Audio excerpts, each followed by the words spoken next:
All right, let's dive into a bit of a legal detective story. We're on the hunt for a right that millions of us consider fundamental, but you won't find it written anywhere in the U.S. Constitution. I'm talking about the right to privacy. So, right off the bat, here's our big mystery. If the word privacy is literally nowhere to be found in the Constitution, how in the world did the Supreme Court end up creating a constitutional protection for it? This isn't just a legal trivia question. It's a whole story about how the Constitution gets interpreted and how it can change over time. The answer, it turns out, is a journey that spans about 50 years. And it doesn't even start with the word privacy. Nope. It starts with a different and very powerful idea: liberty. To find where privacy rights came from, we actually have to go all the way back to the 1920s. And the first clues, they don't pop up in cases about things you might expect, like contraception or abortion. They show up in legal fights over something that seems totally unrelated: education and the rights of parents. Yeah, two cases from this era, Meyer v. Nebraska and Pierce v. Society of Sisters, they're the ones that really laid the groundwork for everything that came later, even if, at first glance, you'd never guess they were about privacy. So first up is Meyer versus Nebraska. Picture this. It's right after World War I, and anti-German feelings are running incredibly high. States are passing these so-called Americanization laws, and Nebraska makes it a crime to teach any language other than English. Well, a teacher named Robert Meyer gets convicted for teaching a 10-year-old student in German. And this is where the court makes a huge move. It strikes down the Nebraska law, saying it violates the liberty that's protected by the 14th Amendment. But, and this is key, they completely redefined liberty. It's not just about freedom from being thrown in jail. They said it's the freedom to work, to learn, to marry, and, crucially, for parents to raise their own kids as they see fit. This bigger idea of liberty, well, that's the seed from which the right to privacy is eventually going to grow. Okay, so fast forward just 2 years later, we get Pierce v. Society of Sisters. In Oregon, the Ku Klux Klan had a lot of influence, and the state tried to outlaw all private schools. It was really a direct attack on Catholic schools in the state. So the schools sued, arguing that the law was basically destroying their business. The Supreme Court sides with the schools and gives us this incredibly powerful line: the child is not the mere creature of the state. The point here is huge. The government can't have a monopoly on a child's education. The court basically cemented the idea from Meyer that parents have a fundamental right to direct how their children are brought up. So now this concept of liberty clearly protects the autonomy of the family. Okay, let's hit the fast forward button and jump ahead 40 years to 1965. After decades of the court building on this idea of liberty, the stage was finally set. The word privacy is about to make its grand entrance into constitutional law. And that brings us to the landmark case Griswold v. Connecticut. At the time, Connecticut had this wild law making it a crime for anyone, even a married couple, to use contraception. So when Planned Parenthood got prosecuted for giving contraceptive advice to married couples, the case went all the way to the Supreme Court. And the question was pretty simple: does the Constitution protect a married couple's privacy in their own bedroom? The court's answer was yes. But how they got there was, well, pretty creative. Justice William O. Douglas, writing for the majority, basically said, look, the right to privacy isn't spelled out, but it exists in the penumbras, or, the shadows, that are cast by other amendments. He argued that things like the First, Third, Fourth, Fifth, and Ninth Amendments all create these zones of privacy that the government just can't barge into.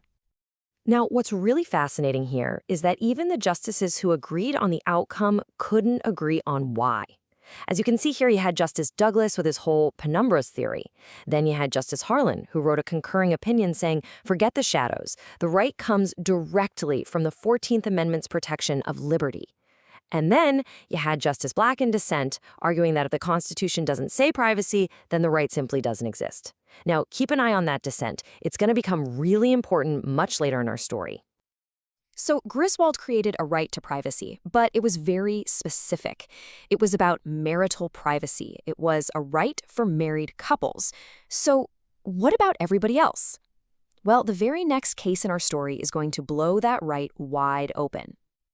And this comparison here just shows you how big that expansion was. 7 years later, in a case called Eisenstadt v. Baird, the court struck down a Massachusetts law that banned selling contraception to unmarried people. And in doing that, it completely transformed the idea of privacy. The court said, and this is a big deal, that the right to privacy belongs to the individual, whether they're married or single. It was a massive shift from a right that belonged to a marriage to a right of personal autonomy.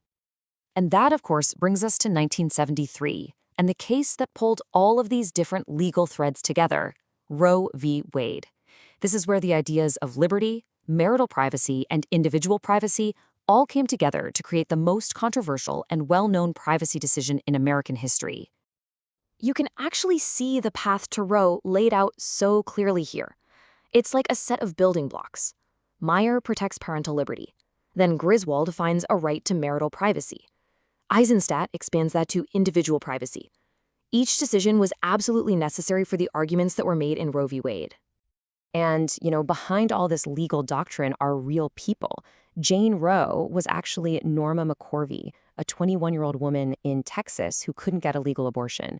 And her attorney, Sarah Weddington, was only 26 years old and argued the case partly based on her own terrifying experience of having to get an illegal abortion. They made a really critical decision to challenge the entire Texas law and argue for a broad constitutional right for all women.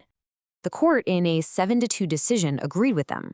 It ruled that a woman's right to privacy does include the decision to have an abortion, but they said that right wasn't absolute. So the court created this trimester framework you see here to try and balance the woman's rights with the state's interests.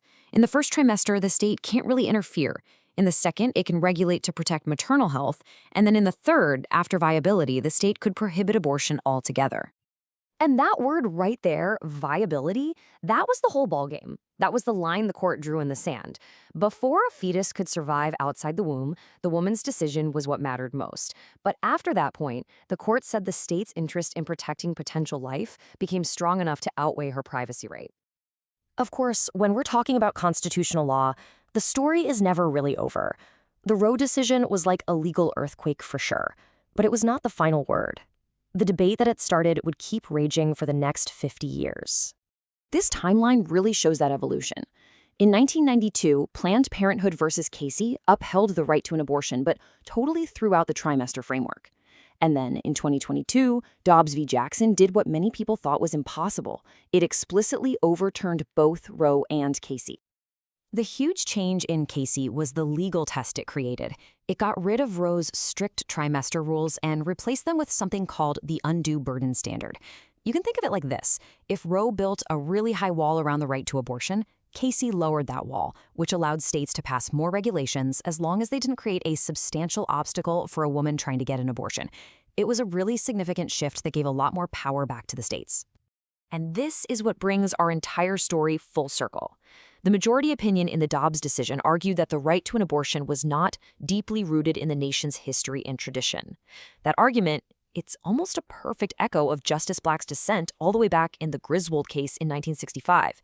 It's just a powerful reminder that the dissenting opinions of today can sometimes become the majority views of tomorrow. This whole century-long search for a right to privacy really proves that the Constitution isn't some static document just sitting under glass. It's the subject of an ongoing, intense, and deeply important debate. And that leaves us with one last question to think about. As our technology keeps blurring the lines between our public and our private lives, what other unwritten rights are going to become the center of our next great constitutional story?